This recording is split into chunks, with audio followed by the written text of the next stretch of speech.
বৃষ্টি হলেও রেহাই নেই, গরম থেকে বাঁচতে মেনে চলুন এই পদ্ধতি। জেনে নেব বিস্তারিত। আপাতত 72 ঘন্টা মিলছে না গরম থেকে রেহাই, তবে সুস্থ থাকবে এই পদ্ধতিতে। কাঠপোড়া রোদ্দুরে নাজেহাল অবস্থা বীরভূমের।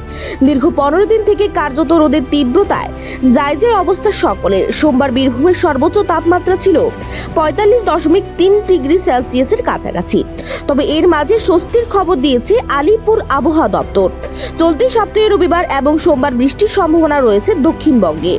গরমের দাপটে কার্যত দুপুর 12টা এরপর থেকে জলশূন্য বীরভূমের রামপুরহাট শহর। জরুরি কাজ ছাড়া কেউ তেমন 12টা থেকে বিকেল 4টা পর্যন্ত বাড়ির বাইরে বের হচ্ছে না।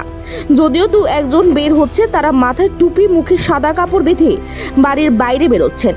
আজকে সকাল থেকে বীরভূমের তাপমাত্রা রয়েছে 44.3 ডিগ্রি সেলসিয়াসের কাছাকাছি। দুপুর 3টের পরে তাপমাত্রা আরো 1 ডিগ্রি থেকে 2 ডিগ্রি বৃদ্ধি হতে পারে জানাচ্ছেন আবহাওয়া দপ্তর।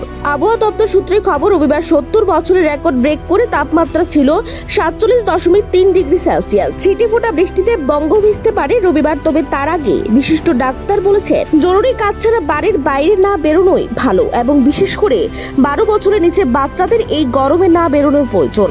বেরোলেও পাতলা এবং সাদা কাপড় পরিধান করে মুখে বেঁধে বাড়ির বাইরে বের হওয়া দরকার।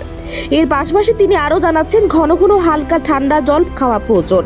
পারলে আখের রস, ডাবের রস এবং বিভিন্ন এনার্জি ড্রিঙ্ক খাওয়া ভালো। যতটা সম্ভব পাতলা খাবার খাওয়া প্রয়োজন। এর পাশাপাশি বিকেল থেকে তরমুজ, শসা জাতীয় ঠান্ডা জল খাওয়া স্বাস্থ্যের পক্ষে উপকারী। Bureau report, Asian Times.